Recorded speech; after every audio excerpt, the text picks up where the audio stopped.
Hey Amarillo, I'm Skylar Gallup, and you're listening to Hey Amarillo, the interview podcast featuring some of the most interesting people and stories of Amarillo, Texas. We record every week at Amarillo College's Innovation Outpost. The IO supports education, workforce development, and industry growth by inspiring and facilitating innovation in the Texas Panhandle. Today's guest is Delvin Wilson, and I hope you're not listening hungry because this episode is about some real good food. Yes, Delvin puts the Delvin in Delvin's, a beloved barbecue restaurant in North Amarillo that not only fills the stomachs, but feeds the heart of our city's North Heights neighborhood and beyond. Delvin's journey to where he currently mans the grills on Hughes Street is a pretty cool one. And his take on hospitality and how you care for people is beautiful. So grab a snack. Here's Delvin. Delvin Wilson, welcome to the Hey Amarillo podcast. Thank you for having me. Yeah, glad that you're here. Sure. Let's get started by just where are you from? Where'd you grow up? You an Amarillo boy? No, I'm from Houston. I was born and reared in Houston. Okay. Attended high school, junior high school there. Ended up going to college in Waco, Texas. Okay. Texas State Technical College. Okay. And that's where I got into my culinary field. But prior to that, backing up a little bit, as a kid growing up in Houston, I worked for a place called Pier 21, which was a local restaurant there, mainly seafood, lobster, shrimp, steaks, chicken. Man, I tell you what, that was a very fun place to work for your first job. You know, every Friday we had Colonel Sanders, the owner, every Friday. The Zentlers, which is another prominent family in Houston, used to come there every Friday. So, I mean, it was like who's who of Houston used to eat at this place. And it was on Fannin, right there in the medical center district. So that's how I got What part of Houston is this? Inside the Beltway? Oh, yeah, inside 610 Loop. The original Beltway, because now there's a whole nother Beltway. Exactly. 610 Loop, so inside downtown 610. in the medical district. Used to be right across the street from the old Houston Aldous Trading Camp. Okay. And is that the neighborhood that you lived in or just the neighborhood that you worked in? That's the neighborhood that I worked in. Okay. Where'd you grow up? I grew up on the south side of Houston, back over by Astroworld. Okay, 610 and Fannin. Okay, back over in that area. Okay. So, yeah, it's pretty neat. Houston's got a great food scene. They do. Some good food down there. They do. A lot of good seafood. And that's one of the things I like, you know, being right there off the Gulf of Mexico. I mean, man, in terms of shrimp, snapper, drum, sheephead, croaker, I mean, seafood is hard to beat, you know. So then you have a lot of different influences, too, being close to Louisiana. You know, you have the Cajun influence. It's great. Yeah, so it's pretty cool. Wonderful. Yeah. So that was so you grew up working in a restaurant. Grew up working in a restaurant. Went to Waco. Went to Did you just know that this is what you wanted to do? Not really. Okay. I never thought I'd be cooking for me, to be honest with you. But it's one of those things, the more and more I dug into it, the more and more I kind of liked it, you know, as a youngster. It was very different, very creative. You never did the same thing kind of twice. And then when I got introduced to catering, man, that was a whole nother world because it gave you an opportunity to break the cycle of just being repetitive every day, just doing, you know, just the same thing, you know, in terms of stuffed crab, stuffed shrimp, you know, stuff like that, you know. So that was pretty neat. So first chef I worked for there was a lady by the name of Ruthie Jones, lady chef. And man, she was tough, strickler. She had a way of doing things. I was like, man, she won't let you deviate from anything. You have to do it this way. Well, later on, I found out why, because of the consistency. You know, you have to be consistent in order to be successful. Yeah. Mm-hmm. And that's just the standard that she had. So I inherited that early on from her. I didn't know it, but I did. So, but you know, to make a long story short, I ended up getting into it in Waco. Then from there, I came out and I worked for Houston Country Club. Did my internship there. Oh, neat. And the chef there, Chef Jones, told me, said, hey, look, I got a friend in West Texas, Midland, Odessa, that needs a chef. And I'm like, where's that? He said, oh, it's in the Panhandle, blah, blah, blah, blah. so on and so forth. So flew in at night. Man, I was like, man, this place is huge. It's big. And it was right at the end of the oil boom. I don't know if you've ever been around the Midland, Odessa area during the oil boom. I grew up down there. Yeah, I mean, understand. money everywhere. What year was this? Was this been in the 80s? Yeah, it's in the 80s. Yep. Matter of fact, I think right between Midland and Odessa, it was building a Rolls Royce dealership. For sure. It was money down there. So anyway, I ended up taking a job there. There's a place called Mission Dorado, which is now Odessa Country Club. Okay. But it's set right off of Fadre Road, right off of 191. That area has exploded. Yes, it has. Back when I was there was nothing there. Many half houses, shopping, movie theaters. I mean, everything there now. But I worked there. The Padres owned it for about the first 5 years. After that, a company by the name of IBF from out of Dallas came in. And basically what those guys did, they went in, they took clubs that were struggling. They buy them for, say, like $1 million. Country clubs? Country clubs. Yeah. Fix them up, get everything built up on them. They turn around and sell them for 13, 14 million, and do that. So they kept it for about maybe another 2 years. And then CCA brought them out, Club Corporation of America. And I hooked up with them. And man, I tell you what, I stayed with CCA for about another 5 years. And Midland Country Club made me an offer, went to work for them. I was there for roughly around about 5 years. And are you head chef? Yeah, I was head chef in these capacities? Yes. Okay. And what kind of food were you cooking? What were you into? We were doing a little bit of everything. Okay. Everything. But country club, so like high-end service, Oh yeah. We were doing wine dinners. Yeah. Cigar dinners, bridge groups. I mean, just a little bit of everything. Weddings, a little bit of everything. So. Yeah, the 80s in Midland was a whole, whole vibe. Yeah, it was nice. That was very nice too. The Bushes. That's right. You have Jerry Jones down on the Cowboys. He would come down on occasions. How fun. T. Boone Pickens. Yeah. So it was a lot. All the players. Yes, all the players. So that happened. We had a member guest golf tournament, and one of the guests was like, "Hey, we need a chef. You need to come see us." I was like, "Where you at?" He said, "Amarillo." I said, "Amarillo?" It's like, "Yeah, you need to come up and see us." I was like, "Okay." So on a Monday, I drove up. I was like, "Man, it's green. They have trees. They have grass." So walked in. I think it's possible that the only place that you would be coming from and calling Amarillo green and with trees is Midland, Odessa. Well, yeah. I grew up in Seminole, so just a little bit north of Midland, Odessa. Okay. Yeah. And I thought the same thing. I was like, it's not just red dirt. Yeah, exactly. Like, who from Amarillo was the person that brought you up? What restaurant was it? It was Amarillo Country Club. Okay, there you go. Yeah. So I was in the country club scene the first, maybe 30, 25 years of my career. Yeah. It was all country clubs. Cool. So I ended up coming here. Michael Kerhan was the GM at the time, and Ray Ketchell was the GM also as well. So that's how I ended up here in Amarillo. So I was here in Amarillo. I did 2 tours of duty here. I was here the first time for roughly about 3 years. I got a job offer in Rogers, Arkansas. Oh. A club called Pinnacle Country Club. So I ended up going there, working there. Then it really is green with trees. Man, it's beautiful. Man, that place was. Now, tell me a little bit about, like, how old were you at this time? What was your family? Were you married, single, family, kids? Yeah, I met my wife down in Midland, Odessa. Okay, cool. Met her, Cherie Lopez Wilson. Met her. We have 5 children: Portia, Tyresha, Taj, Jasmine, and Delicia. So 4 girls and 1 boy. Oh, bless his heart. Yes. So I met my wife. This was, I was in my Midland, Odessa area. I was in my 20s, 25, 26. When I came up here to Amarillo, I was late 20s, 27, 28, into my 30s. So then you went out to Arkansas. Yeah, went to Arkansas. And I was 5 kids? Yeah, and 5 kids. Packed them all up and went to Arkansas. Packed them up and went to Arkansas. And that's one of the good things I could say about my wife. Man, she was very, very supportive of me during this time, as far as moving. It seemed like we moved around like I was in the military or something. Yeah.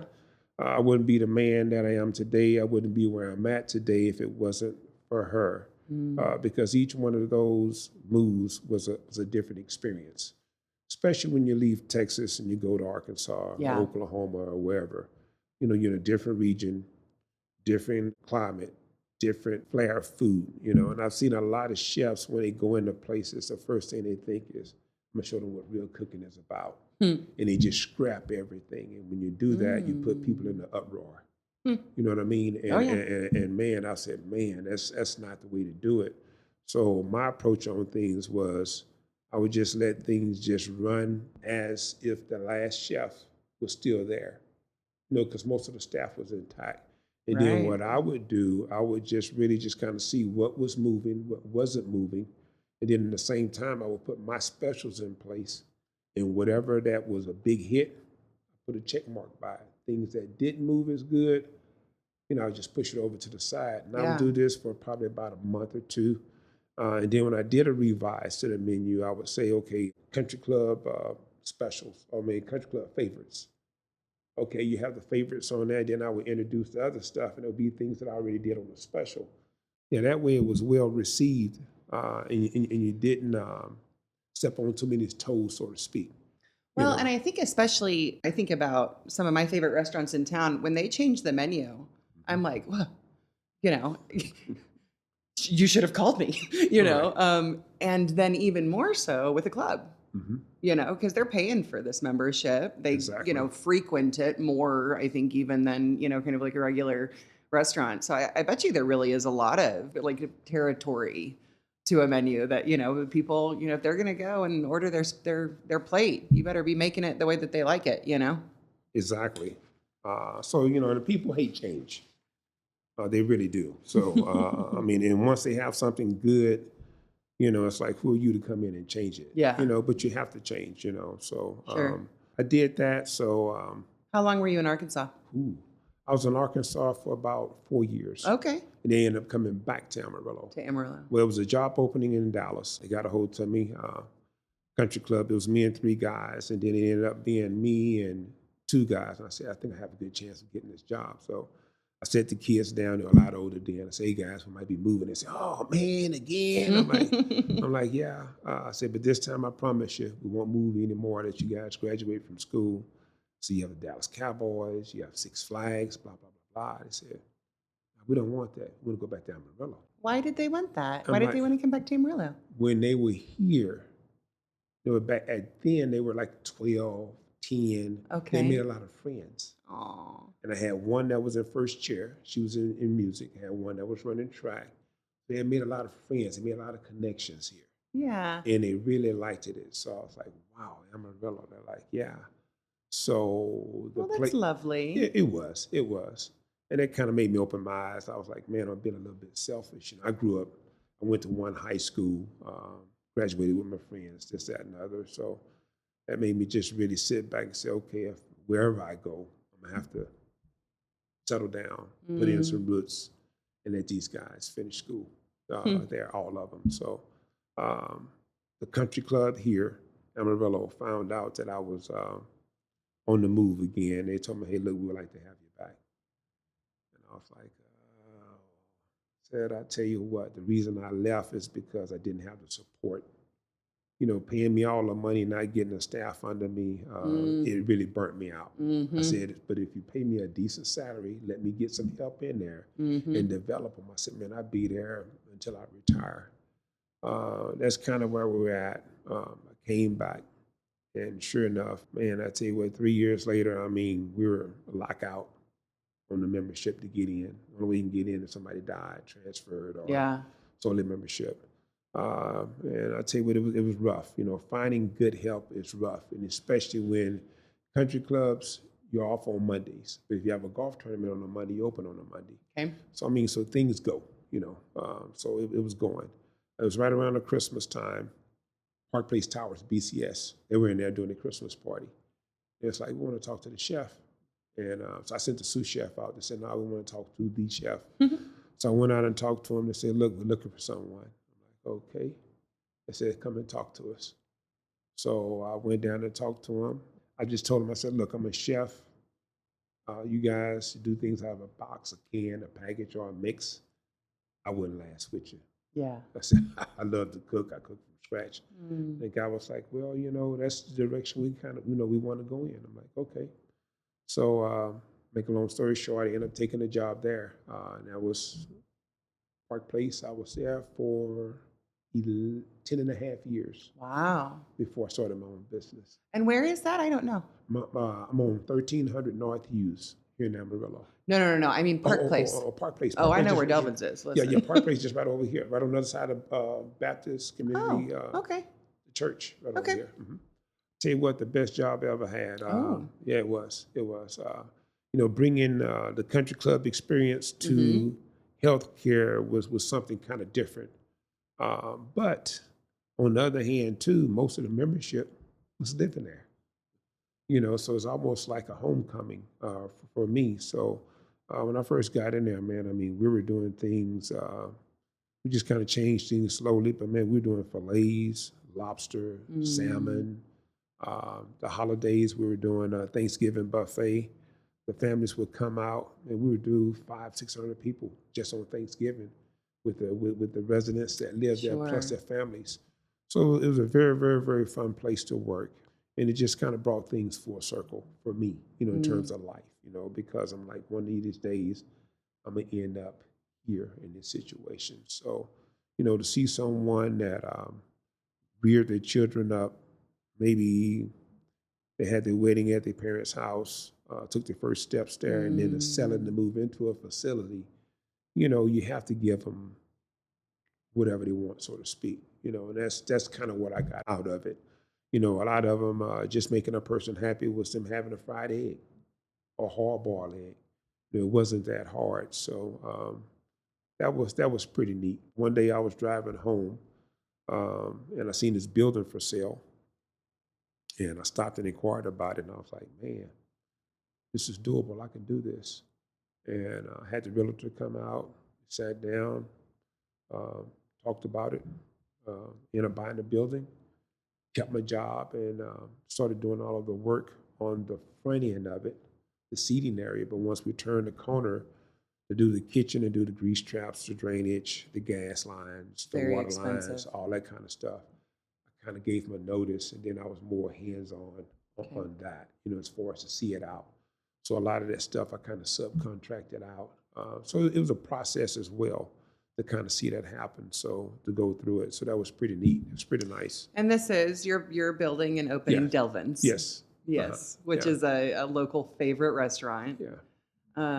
What year did you open? 2015. 2015. Yeah, 2015. Okay. I want to go back to you cooking at Park Place, the nursing facility. I think it was really lovely talking about being able to serve the residents through food. Right. I think that food can be like a way to serve people, like a way to love on people. And was that kind of developed through that experience in the nursing home? Yes, it was. Because a lot of them, that's all they had to look forward to was food. You know what I mean? Mm-hmm. So, and I think also as well, this is just my theory. In order to be in this business, it says food service. You have to have a servant's heart in order to serve other people. And that's very, very important because, a lot of times, you would have, say, Mrs. Smith, her son would probably come out 2-3 times a week to visit her. You might have Ms. Williams to where she may not see anybody for a month. And she would just be staring out into space. And that was one of the things that was, and as a result, she probably was a little distant, maybe a little grumpy. Of course. And if you really dug in the situation and really went and talked to her to get involved, what would you like to see? What would you like to have a little bit more of? You know what, I would like to have a meatloaf. Okay, I'll make that next week special. And as a result of that kind of spent off. We used to do cooking with the chef. So that was an event that I used to do. I would get different residents. Oh, how and cool! They get their favorite menu recipe, and we would do that, and we would feed the masses with it. Man, they got a kick off of that. That's so neat. It was neat, and the plan was after we had so many of them was to make a cookbook, volume 1. And sell it and have all the proceeds go towards their favorite charity or whatever. So building those relationships and doing those type of things, man, it's just, you really, really see just to make someone happy, like I said, is food. Is to Yeah. be food. It's comforting. It is very. It's comfort food, in fact. Yes, yes. So what of that did you take into your direction in opening Delvin's? Wow. Tell you what, a little bit of all of it. At that point, man, I've lived a pretty blessed life in terms of Houston Country Club, River Oaks, Mission Dorado, Midland Country Club, Pinnacle. I worked at some pretty good clubs. So at that point, I had done a lot in the industry. And I had a lot of friends that always told me, if you ever go into business, do not rent, do not lease. You can't own it, don't do it. Huh. I asked them, I said, why is that? They said, because if you rent a place or lease a place and you're there and you're successful, the landlord will go up on your rent. And I had one friend, he started off, say, at $500 a month. By the end of that year, this guy was paying $2,500 a month in rent. That makes sense, though. I mean, if a landlord's sitting there watching you succeed. Exactly, in one part. So But you bought the place up on Hughes. Yes, yes. So when I bought this place, I was like, man, this is meant to be. So I owned the building outright, and I said, well, if it doesn't work, I could always lease it, sell it, or board it up. Sure. One of the two. Still real estate. Yeah, exactly. I could find a job. I could find a job cooking somewhere. And make it. So, but it all worked out for me. But that same mentality I brought into Delvin's also as well. I'm not after the dollar, so to speak. A lot of people, it's about the money. It's never been about the money for me. It's about the love of the hospitality industry, because if you love what you do, the money will come. I've always felt that way. And also, too, if you make a lot of money, you die, you can't take it with you. Yeah. You know what I mean? So, with that being said, it's basically, it's like coming into my home. And me cooking for you, just hanging out, or we watching a game or whatever. So that's the type of atmosphere that I wanted. I think that's that kind of atmosphere that I have achieved. Yeah. Man, I have some great customers. A lot of them are not just customers, they're friends. They've been with me from the beginning, and if it wasn't for that love and that support, I wouldn't be here where I'm at today. Yeah, you definitely feel that when you walk in, just a sense of family, of community. Yes. And that's one of the things I wanted to achieve. So many places you go into, man, it's like, wow, if a person is having a bad day, especially going back to country clubs again, you see golfers that will go out and gamble. I mean, they lose their shirt and they come in. I mean, they're hot, they're mad. Yeah. So any little thing will set them off. If they had to wait a little bit longer for a hamburger or a steak or whatever, they would take that out on you. Yeah. So a lot of times you could really make a person day just by just being nice. Hello, Mr. Smith, how you doing? I'm doing all right.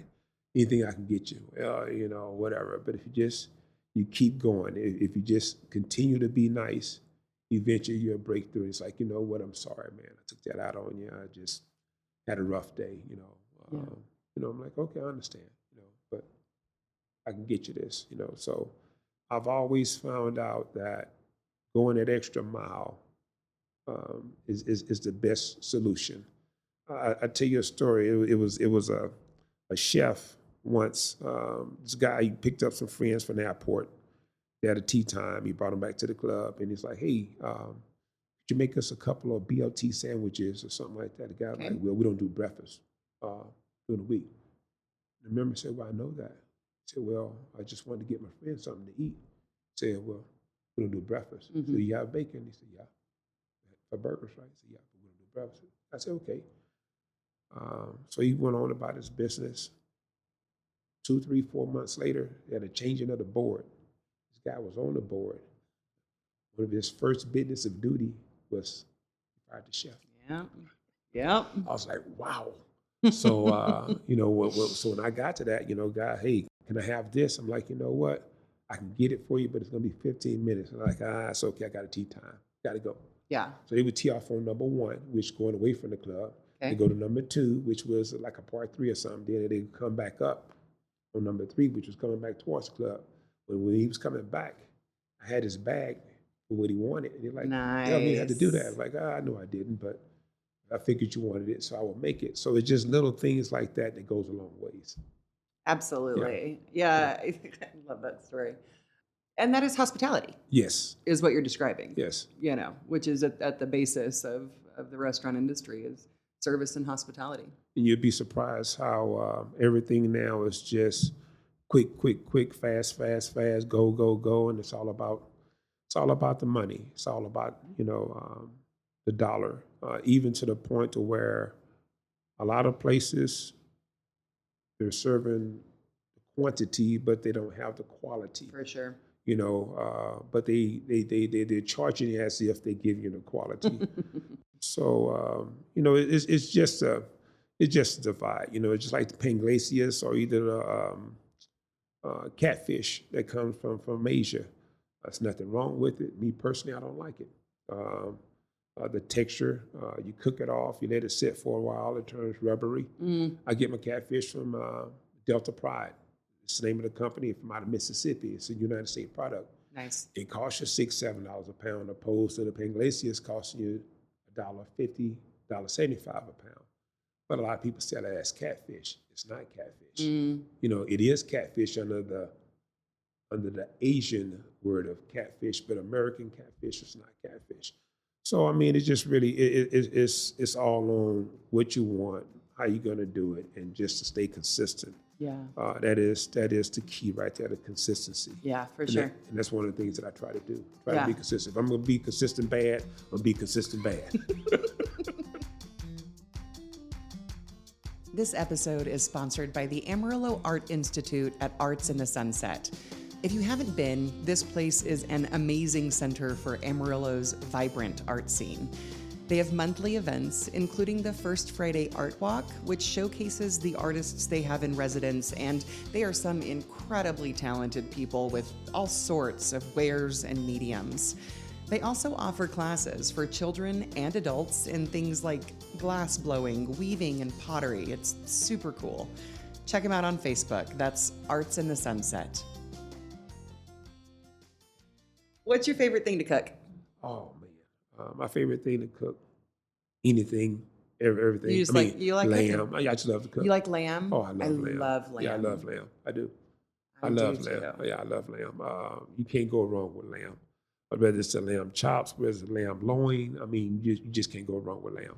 I love lamb. But yeah, I just. Your ribs are a pretty big deal. Oh yeah. Tell me about that. You were. Wow. Texas Monthly awarded you? Yeah, Texas Monthly. Made the Texas Monthly magazine. For best ribs in the state, right? Best ribs. Man, couldn't believe it. Congratulations. Thank you. I appreciate it. And I couldn't believe it. Ribs is like anything else.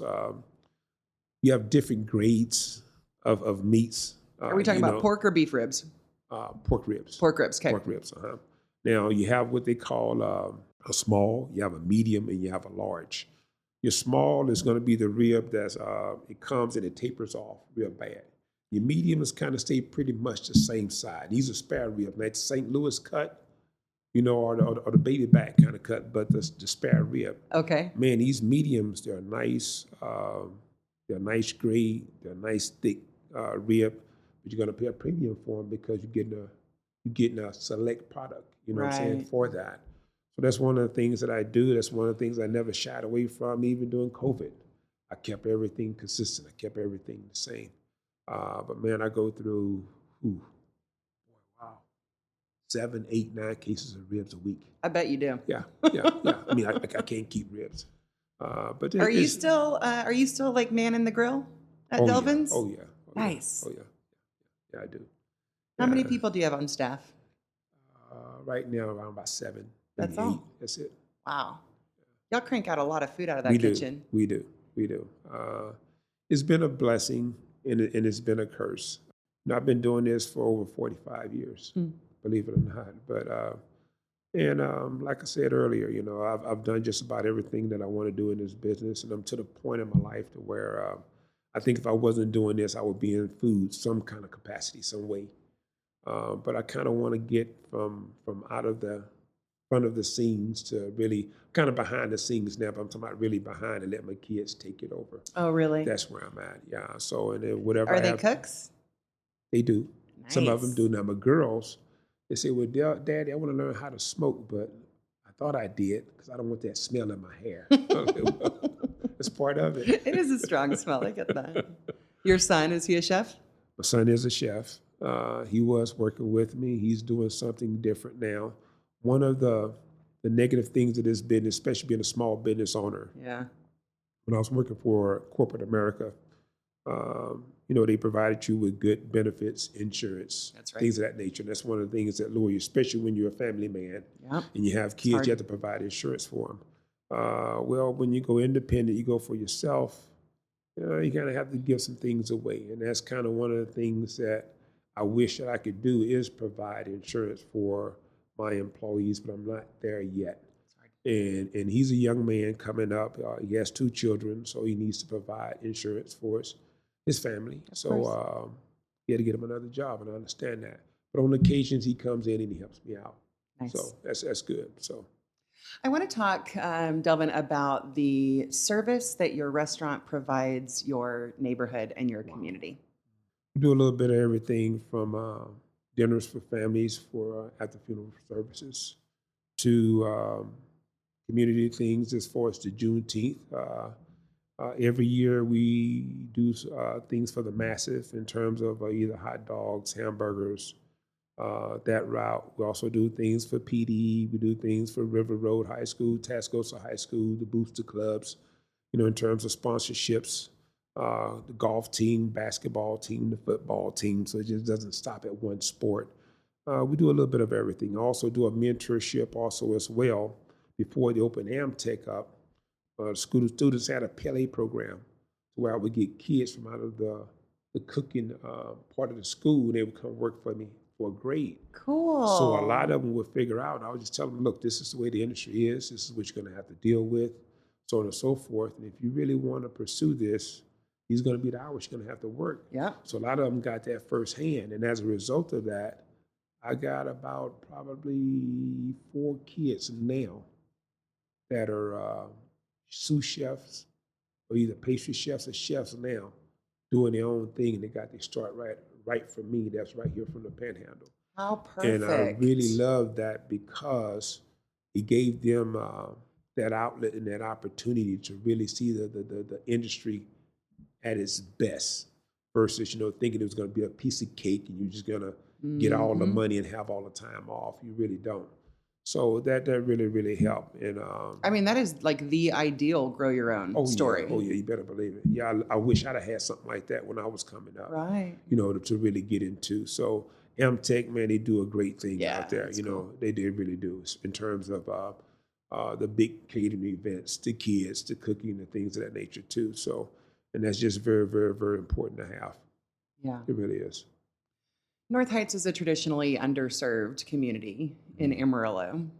How do you think about that? How do you think about where your network through Delvin's, the community and culture that you bring to that area provides for or helps the structure and the backbone of North Heights? A lot of people that probably wouldn't venture over to the north side, Delvin gives them an opportunity to come over to the north side. So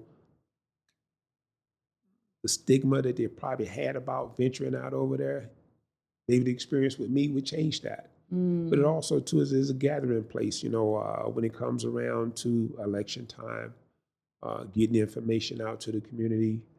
That's something that's pretty neat also as well. But it definitely brings a lot of people together from different genres and just different walks. There's nothing, when I first started this, people were like, man, you sure you know what you're doing? I'm like, yeah. It's open up a restaurant. It's cooking, yeah. It's cooking. It's what you're good at. And like, man, I don't know about that, man. Where you at, so on and so forth. But you look at it, there's nothing over there. I'm the only restaurant on the street other than a church. You got a couple stores. You have a barbershop. Before it's food, I had an instructor a long time ago tell me, man, if you got good food, I don't care where you at. You be on top of a hill. If it's good, they're gonna come and find you. So it kind of always stuck with me, and it is so very true. So it is a gathering place for a lot of different things. To make a long story short, and I'm not blowing my horn, but I believe in karma. I had a young lady once come and say, "Hey, I would like to do a dinner to raise money." I'm like, raise money for what? She said, well, lost a loved one. We're trying to raise money to bury him. I was like, wow. It's like, okay. I said, well, I tell you what, how much money you trying to get? How much money you trying to raise? She told me. I ended up just giving it to her. Yeah. And letting her do a deal to help out. Right. We help in that route. I mean, it's the first time I ever said that. And I don't want to say it because if you're saying it, you're not doing it for the right reasons. You know what I mean? So it's just something that we do. We help in a lot of different ways. You know what I'm saying? Coat drives, the kids. Oh, yeah. We team up with a lot of different people. They do the braids for face, cutting the hair. We provide great the food events for the kids as well. So all of that intertwines and kind of comes together, in terms of just doing things for the community. I love thinking about that as your restaurant being a bridge to kind of the wider Amarillo population, and maybe breaking down some preconceived ideas about what it's like to, God forbid, get in your car and drive north, right? Right.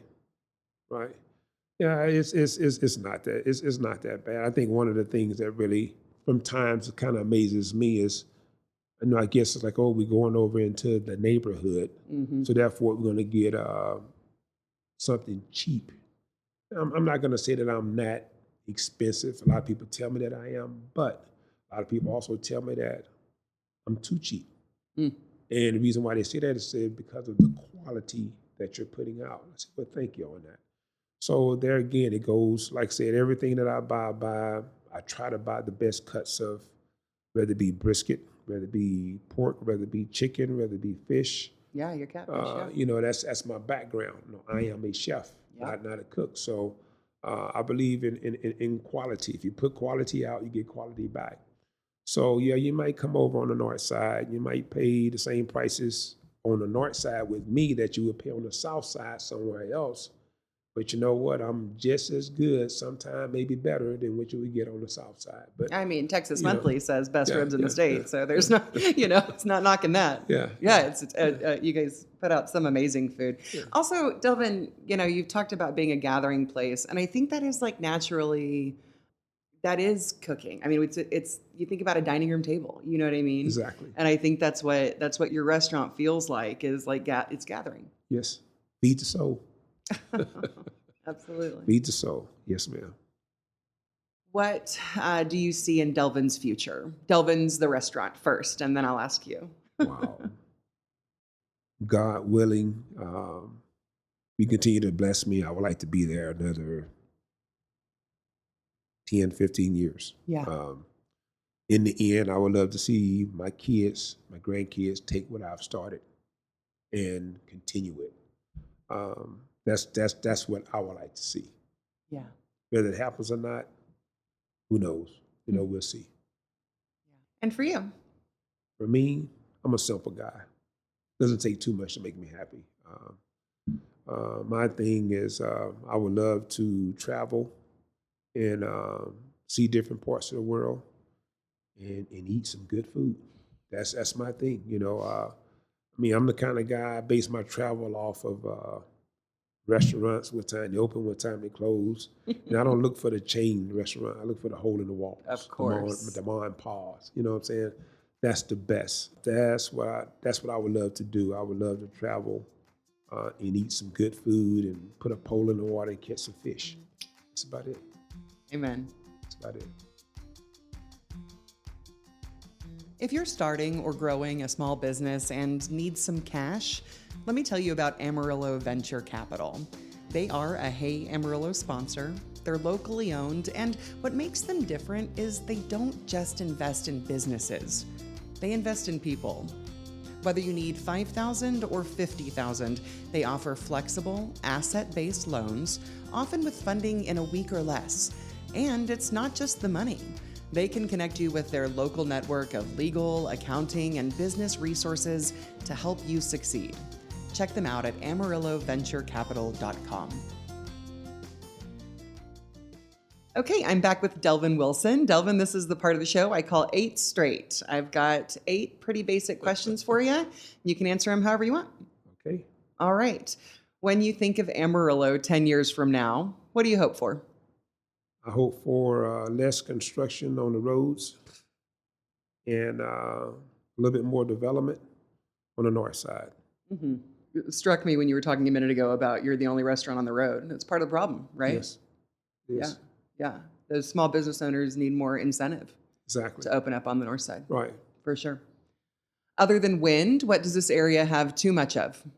Flies and coffee shops. Flies right now. Yes. This is the week, like They're the last bad. 2 weeks, the flies have come out. They're horrible.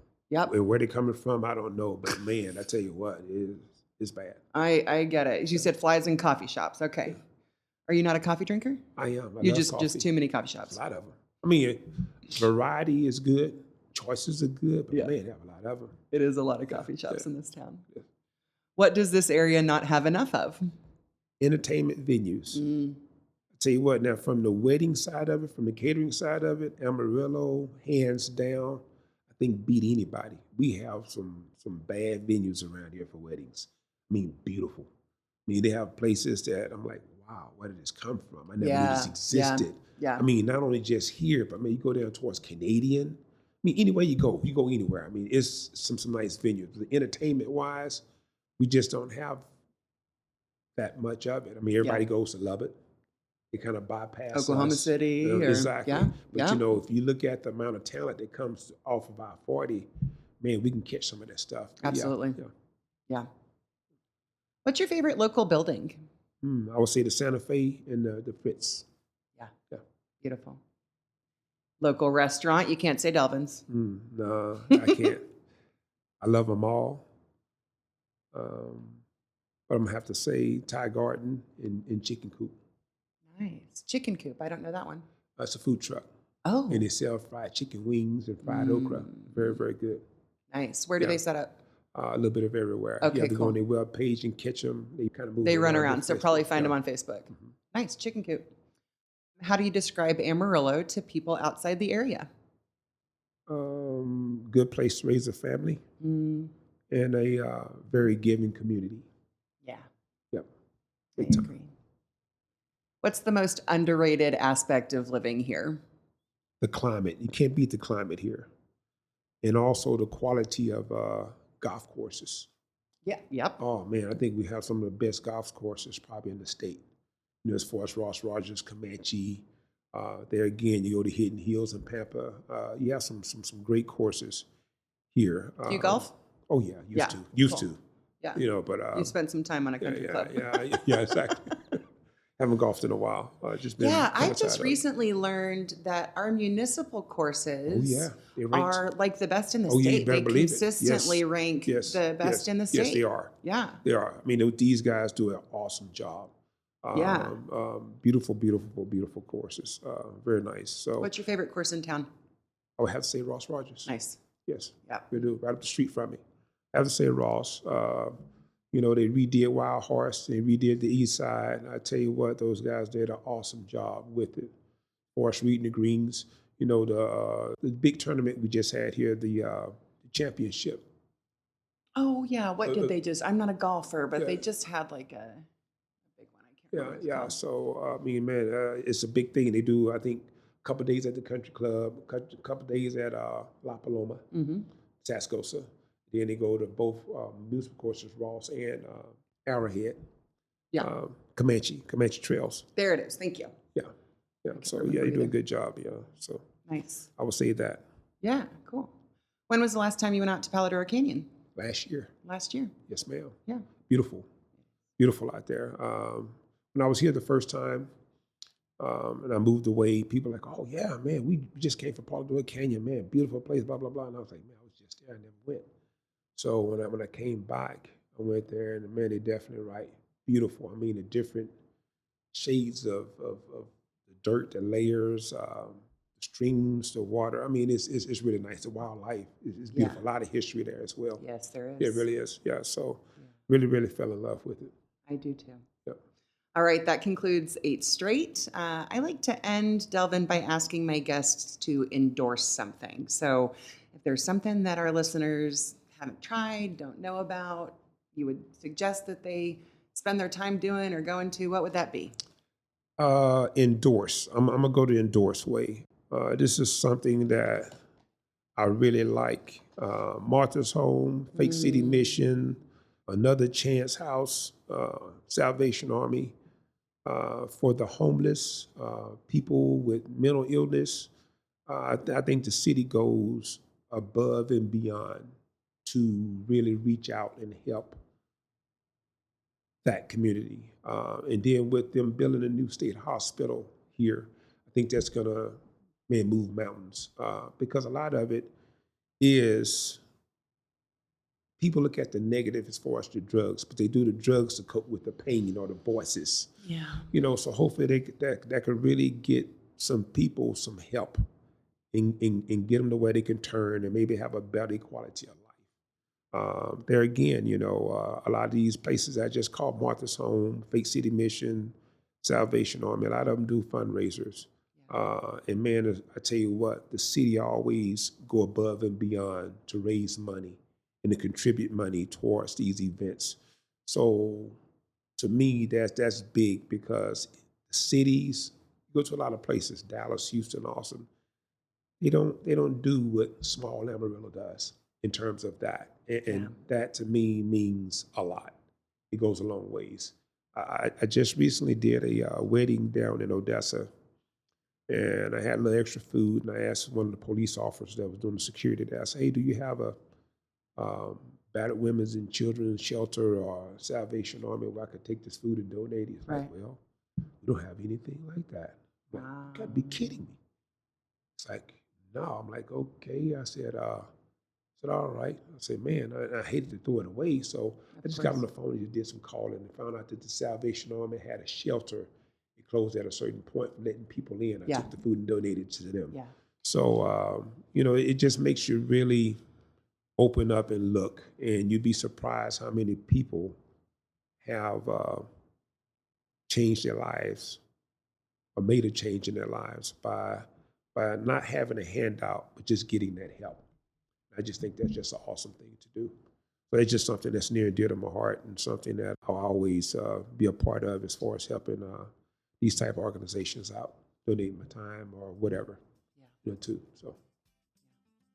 Delvin, thank you so much. Thank you for cooking some really good food in our city, and more broadly, the impact that your restaurant and your service has had. Thank you. I appreciate it. Thank you for having me. Yes, sir. Get ready for more electrifying music from the Amarillo Symphony. In October, they'll be performing the very dramatic piece that we've all heard in the movies called Symphonie Fantastique, and will also feature the Lubbock native Fiona Shea on violin. In November, they'll take us on a cosmic journey with Holst's The Planets, with singers from WT and Canyon High School, followed in December by the beloved Happy Holiday Pops concerts featuring Annika Spalding from the Little Theater. With performances throughout the year, there's always an exciting experience waiting for you. Don't miss a single note. Visit amarillosymphony.org for tickets. And that concludes this episode. Thanks so much to Delvin for the interview. Thank you to the Amarillo Art Institute, Venture Capital, and the Amarillo Symphony for supporting the podcast, and to Angelina Marie for editing it every week. Executive producers on this episode are Jim and Barbara Witten. And thank you for listening. This has been episode 419 of Hey Amarillo. My name's Skylar Gallup, and I hope you'll come back next week.